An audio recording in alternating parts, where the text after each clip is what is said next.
Hello and welcome. This is the Armory event that took place in Barcelona at the end of July. My name is Max, also known as MJet on Discord. I will be covering this event. And we can see we've got Prism versus Ira. This is kind of like an old school versus new school matchup. Ira being like one of the strongest, if not the strongest, Blitz hero ever since she has been released onto the scene. Well, ever since the beginning, basically. And we've got Prism on the other side, one of the new Monarch heroes.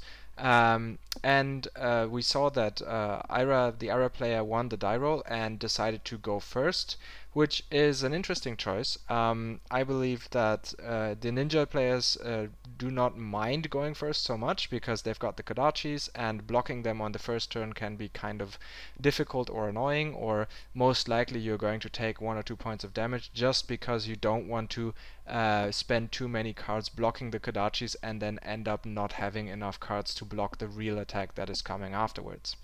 However, obviously you are giving up a good amount of tempo choosing to go first, because now the player who goes second can just use their entire hand to block and draw back up and then really apply pressure to you, which is especially relevant in Blitz, I believe, where the life totals are so low. We can see that the second hit, the second Kodachi, was blocked because it is coming in for 2, not for 3. And now we've got to push the point coming in for 4, which is also being blocked, and there should be 1 damage being dealt here. The push the point is not buffed because the Kodachi hit before did not enter. So it is only coming in for 4. Now, however, the Ira player also has had a snatch and a red sigil in hand, which is very good for the first turn. The red sigil, of course, because you can just play it out, gain some life, do something useful on your turn. We can see that the Prism player actually did not take the second point of damage from the push the point, so he should actually be at 18. I think this is just an oversight. And we will see if this gets fixed later on.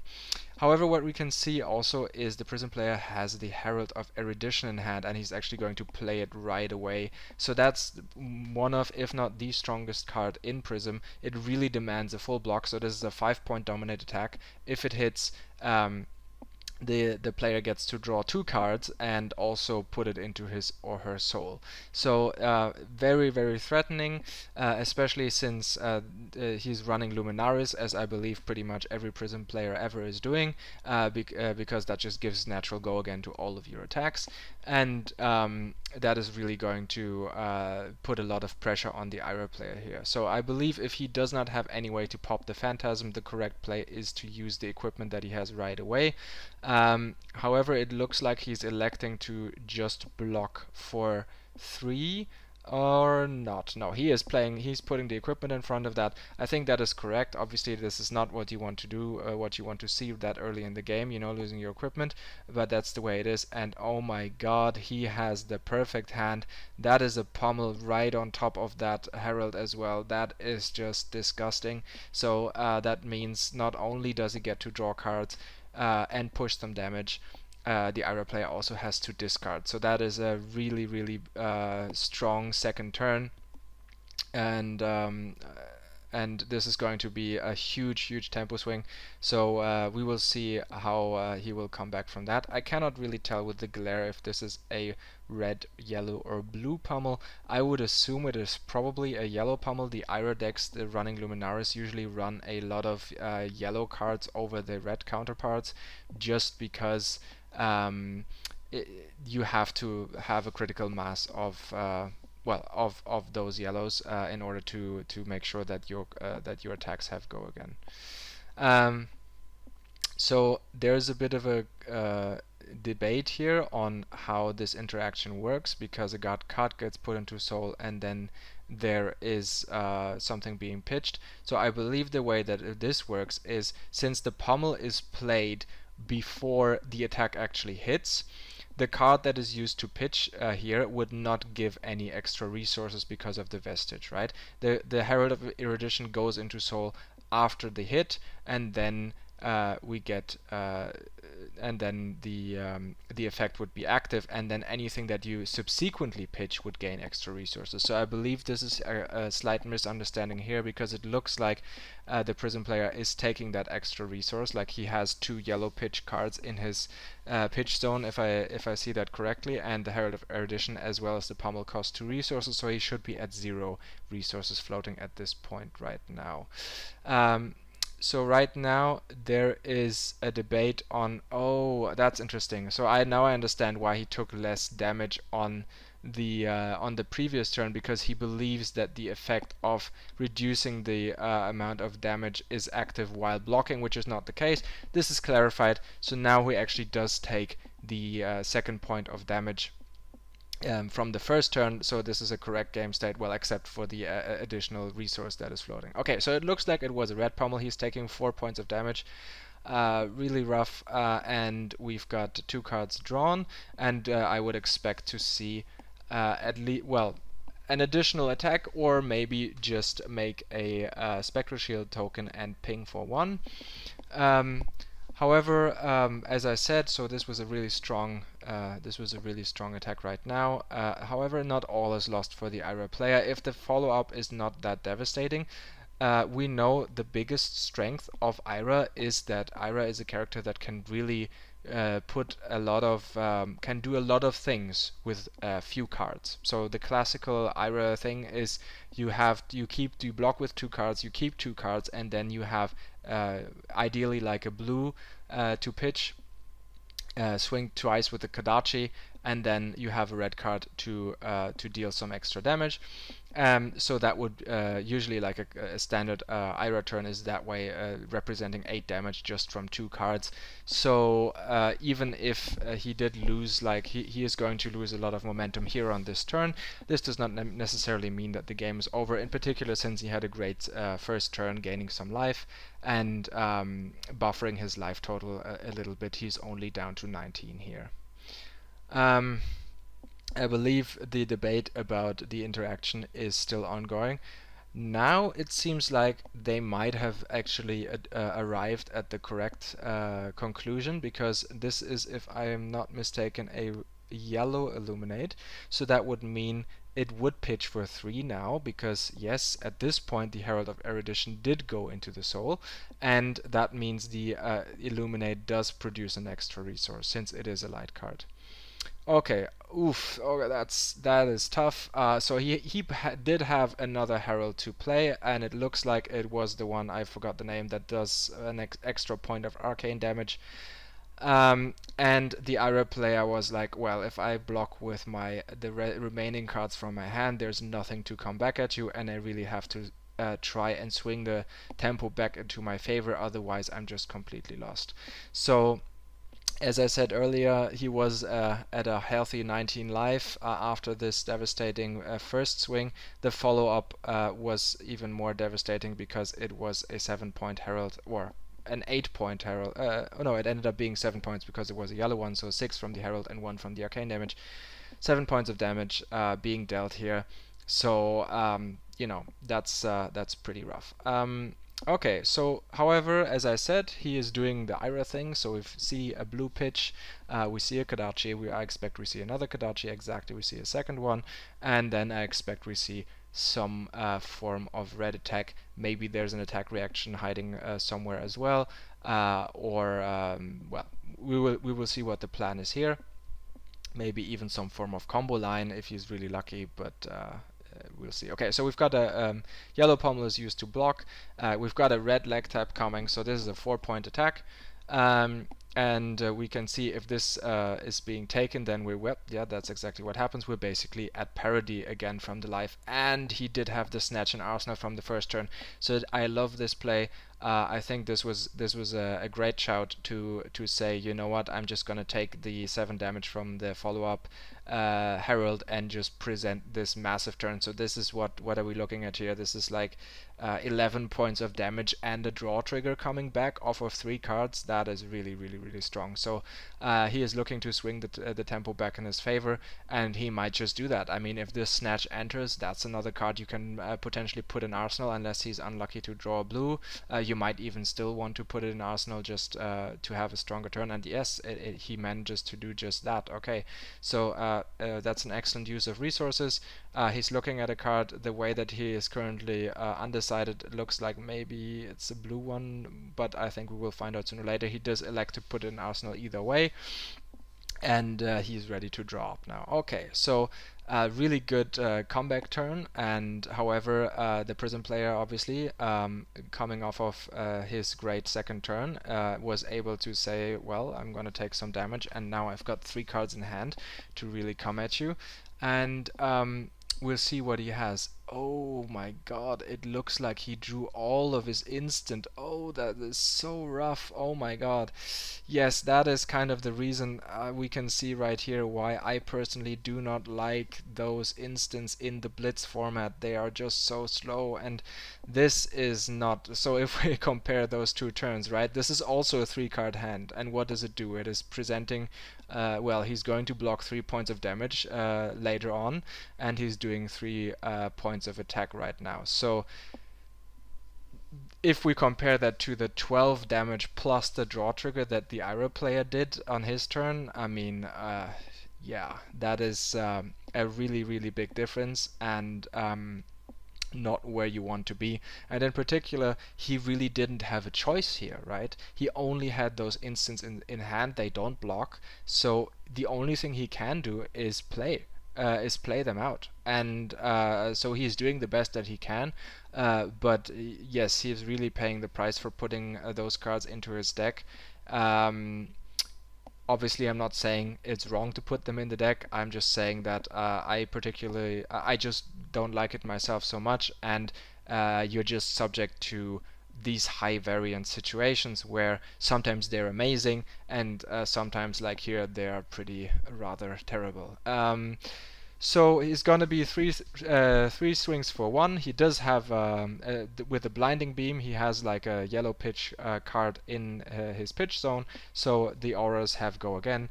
There's some debate about how this interaction works, and yes, it does work. So he can swing 3 times for 1 point of damage. This is everything completely perfectly fine and legal. And I would expect that there's a good chance that the Ira player is just going to take those 3 points of damage and come back with a 5-card hand. We can see he's got a Razor Reflex. We can see he has a Rising Knee Thrust. He has a defense reaction as well, so maybe he's considering playing that just because, what else are you going to do with it? It's a red one, so even like pitching it is probably not the most valuable. But actually, speaking of pitch, we might be looking at a problem here where he might not have a whole lot of pitch in his hand. I think he might be just on reds, although this is a bit hard to tell. That obviously could be a bit of a problem for him. Okay, so yeah, so this is a snatch. Yeah, those are red cards, right? So he's got 4 red cards in hand, and I think at that point, even though it feels kind of bad to pitch a red card just for 1 resource, I think it is correct to actually do that. And so he takes the first one, and okay, he does elect to block the third one. And although actually looking at this now, it does make a lot of sense because he can sink a card and fish for a blue card, which he doesn't do. Okay, so that would have been a potential play. Maybe I'm mistaken. Maybe he does have a blue card in hand, or he's planning to just use his chest and come with 0 cost attacks here. That could be also a thing. So the snatch is obviously 0. So the Rising Knee Thrust. Oh, the Rising Knee Thrust is a blue one. Okay, so that makes total sense now. And then it makes also sense to just say, well, whatever, I'm going to use my defense reaction to block. I don't need that many resources. I can actually go for the Snatch now for 0 and then pay 1 for the Razor Reflex. Oof, that is a strong, strong line. So I really love the play here. So the snatch is coming in for 4, but in reality is 7. And if we don't see, or like if there's just a block for 3 here, okay, just a block for 3, which makes sense because on the face of it, he already has a card in hand, so it's going to be there's going to be no the hit trigger doesn't really do anything, but with the Razor Reflex, it does. Oh, wait. Should that not have dealt a damage? Or was that a yellow razor? Okay, so either way, it looks like there was no damage dealt and no, and therefore there was neither the draw nor the go again active. Okay, so that's good for the Prism player, of course. So he managed to kind of get out of that one alive. And now what we see is the another Herald of Erudition being played, and this is now really tough, really tough for Ira because he doesn't have a way to stop this dominated attack. He used his equipment on the second turn, so now he's looking. He's going to take those 5 unless he has some way to pop it. I think there would have actually been an argument for the Prism player to use his gloves here, just in case the Ira player happens to have some 6 attack in his deck for some reason. There's like stuff like Command and Conquer, which is not uncommon that you can see in an Ira. That's not legal. You can't do that. And so and I think if there's an attack that you really want to not get popped by a Phantasm, it is that one, right? It is the Herald of Erudition, and you already played your first one, so I think using the gloves here would have been maybe a good idea, just to be sure. But either way, he is, well, lucky if you will, although not that lucky. I mean, Ira really doesn't have that many 6 attacks normally. So he gets to enter, deal 2 points of damage, and draw 2 cards. So if we can see Phantasmify and Illuminate. So that is unfortunately not really what you want to see here. I think what we might see here is just pitch and make a Spectral Shield token, and then arsenal the Phantasmify, and then set up for a big swing on the next turn. Or you can just play out the Illuminate. If this is a red one, I don't mind. If this is a blue one, I think it might have been better to just create the Spectral Shield. Although, obviously, again, we're talking about Flesh and Blood and having a million decision points. I think every play basically is debatable. Obviously, this one, I think it is a blue one, so this one is threatening 1 point of damage more, and that could be relevant as well. You're also threatening to. Oh no, it is a red one. In that case, or is it a yellow one? It's hard to say. Could be yellow, but in that case, I think it makes a lot of sense to play it out and swing. And now he actually elects to not arsenal the Phantasmify, but instead make a Spectral Shield and come in for an additional point of damage. Okay, so he's really choosing the most damage possible on this turn, which is, not a bad idea. You know that Ira is going to really wants to keep cards in hand, like he kind of demonstrated that by not blocking the second attack. So just putting a bit more pressure on him and dealing an additional point of damage might pay dividends later on when it comes back to you. So he's got 9 points of health as well, so maybe he can survive the next turn by blocking with just 1 or 0 cards from his hand, or maybe 2 cards from his hand, and then really put on big pressure with those heralds. So we will see what the reaction is going to be here. There's the Ira player is really debating. Okay, so well, not too surprising. He's just going to take that single point of damage. I don't think it's worth it to throw a card at this one here, and he comes to the same conclusion. And now we will see what he has planned here. I think we see like a Scar for a Scar. He might lead with that. That's obviously a good start. He's at lower life, so this one has go again, 4 points go again. So that's a great shout. And we have, okay, 3 pitch. I think we will see a Spectral Shield being created here, potentially just blocking some more damage. Or maybe there's a defense reaction. Oh, a Blinding Beam. Okay, so he has 2 Blinding Beams again. So again, this is kind of awkward, right? So he's using 2 cards from his hand, and essentially he will be creating a Spectral Shield token and playing out a Blinding Beam. So he will, by the end of it, he will be blocking, I think it is 3 points of damage with 2 cards from hand. So that is not a good rate, you know?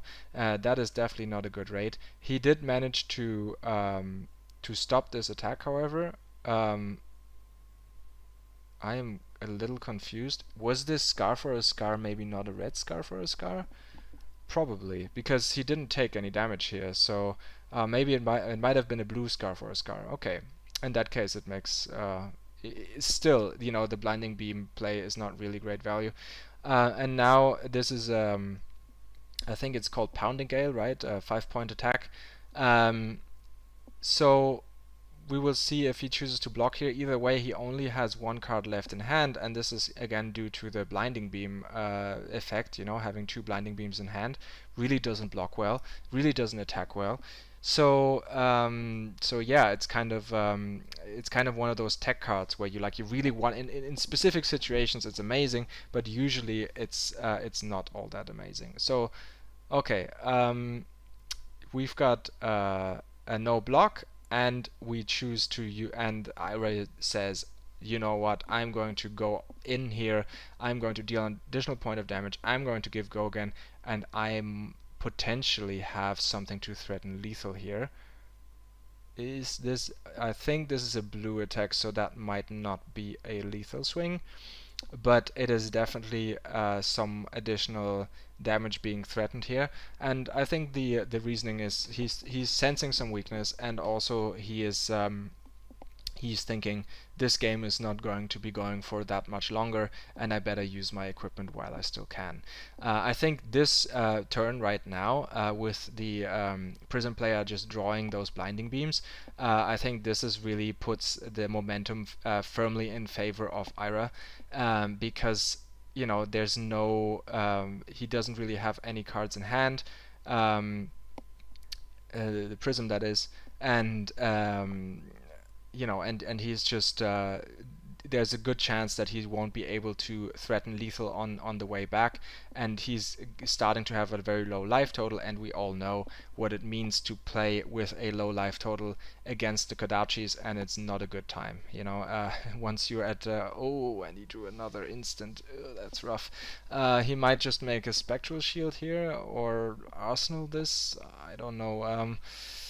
This is rather awkward. Yes, so he's taking the damage, and this again, as I said, it's a blue attack, so it was just shy of lethal. And so that means Prism gets to create a Spectral Shield after the fact. I like this, by the way, so to do it afterwards, you don't prevent the damage right now, but you will prevent it later, and you get to have something on your field in order to swing back. Although maybe it looks like, no, there it is. Okay, yes, there it is. Okay, so he's got the Spectral Shield. He should be swinging in for 1 here. I think he might have forgotten to do that. So you get to do, even if your cards don't have, if you don't have go again, you can ping for 1, right? You can swing with the Spectral Shield for 1 point of damage. He did draw already, so it looks like he doesn't have that. It looks like he drew the book, the one that draws cards, which might also be kind of awkward here, because he used his headpiece on the last turn to fish for something, which I don't know exactly what he was looking for, but he ended up not really getting anything great. So that might be the nail in the coffin right now. He's at 1 life against Kodachis. That is basically always a game over. Not always, but it's well, he's effectively at 2 life because he still has he has 1 Spectral Shield. But still, you know, it's a very, very tough situation, and you know, he doesn't have the ability. Otherwise, you know, a classic play that Prism players like to do is when they have the book in hand, you know, the one that says it costs 4 resources, and you get to draw 2 cards or 3 if you have put something into soul this turn. You use your you pitch something, you use your headpiece to put something in your soul. Then you can pitch a blue card with your vestige that gains 4 resources. You play out the book, you draw 3 cards, and then now you have a 5-card hand that you can defend yourself with, and then come back and attack. So as we can see, the ninja player is very, very happy. He gets to do the Kadachi thing. So the first Kadachi was blocked by the Spectral Shield, and now the second one for 2 damage, that one has to be blocked. Yes, we see an attack is being used to block this. Now we have a head jab. Like, this is a blue head jab, but who cares? Everything is lethal now. So he's forcing the equipment, and it is an attack with go again. And now we have a blackout kick. Obviously the combo line is not active, so I believe this is a 4-point attack. If you are doing this with a combo, it's 7. Yeah, so we see the book is being pitched. There's a spectral shield being created, and then maybe we see a block as well. Alright, so that's a 4-point block, so that looks to be a full block, so he manages to survive. And unfortunately for the Iroh player, he doesn't have anything else to do. He just has a defense reaction in hand, a flick flack. He's going to put that in the arsenal, but I think he is pretty safe here from the swing back because there's only 1 card in hand, and I think the Prism player is going to have a very hard time to really threaten those 4 life that the Iroh player has left. And then once we're at that stage now, he really is at 1 life, and yeah, it's rough. Well, this is actually not bad for a 1-card hand, right? So a Celestial Cataclysm, he's using all of his soul. This is a 7-point swing with Go Again. The Go Again obviously not relevant at this point here, but hey, this is actually probably the best you could possibly hope for. And I think now the Flick Flack and Arsenal is going to come into play. We will see what he chooses to do. Maybe he blocks with 2 cards and 2 cards depending on the layout of his hand. I would expect the Flick Flack to come out for sure, and then maybe he just uses the Flick Flack, takes 3, goes down to 1, and then uses the 4 cards in hand to try and kill the Prism player. But we will see what happens. It might be the case that his hand works in such a way that it doesn't really matter. Okay, so he blocks with okay, so it's two blocks, and then the Flick Flag was yellow, so the line that I alluded to earlier was not possible. So he actually loses a bunch of cards from his hand, but we all know this is Ninja, so he really only needs the 2 cards that he has, especially with his opponent at 1 life. So it's going to be Kadachi, and an attack. And this one will force at least 3 cards from hand, probably the entire hand. And at that point, you are pretty, you're pretty lost. Okay, so he's got a defense reaction. He better play this. He better pitch for this. He's got a 2 soul shield, so he can pitch the one and play the other. It goes into soul. But it's going to cost his entire hand, and now the Iroh player gets to do the same thing except with an entire 4-card hand. However, it was not the worst for Prism, because she gets to in some way develop her board like a tiny bit by putting a card into soul. Obviously it's not it's not great. He only gets to like draw back up. But you can use the card in soul maybe to create a spectral shield, block one of those Kadachi hits. So it's not entirely irrelevant, but I think to be honest, this is pretty much just a matter of time. There's also the at this point, Razor reflexes are just pretty much a game over immediately.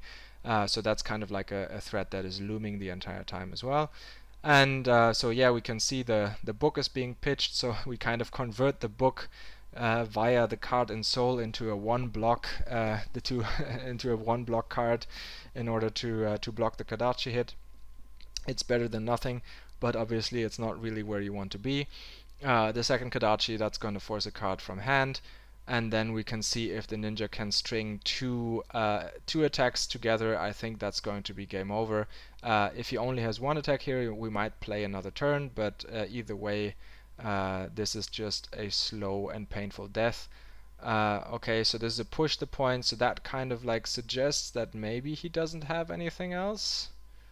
It looks like he doesn't. Okay, so we are going to live another day.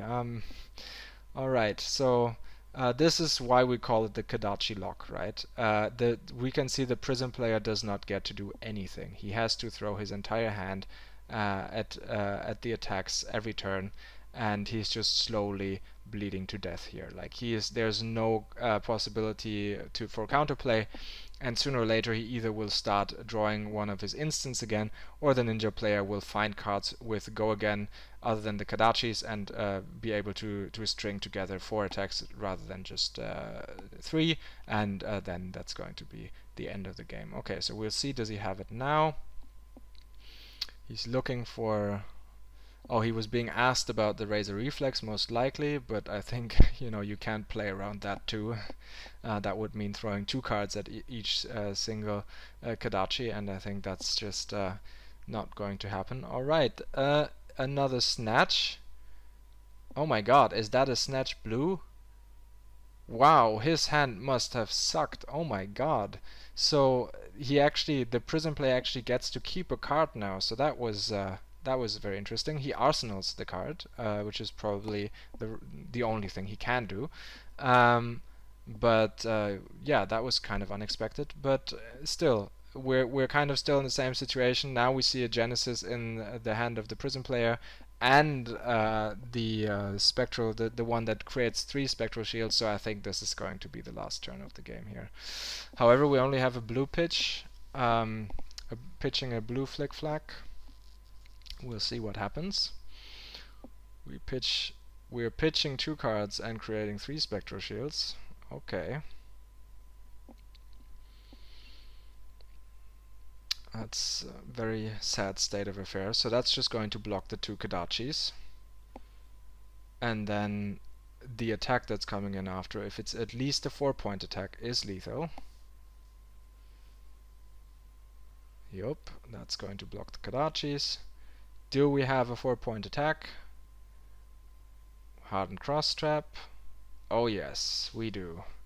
We do. We have a 5-point attack, and we have more attacks afterwards. Okay, so not too surprising. Ira does Ira things at a certain point, and I really believe that it was kind of like the amount of instants that screwed over the Prism player here a little bit. But that's it for round number 3. The final round 4 is going to come shortly. Thank you very much for watching, and I'll see you around.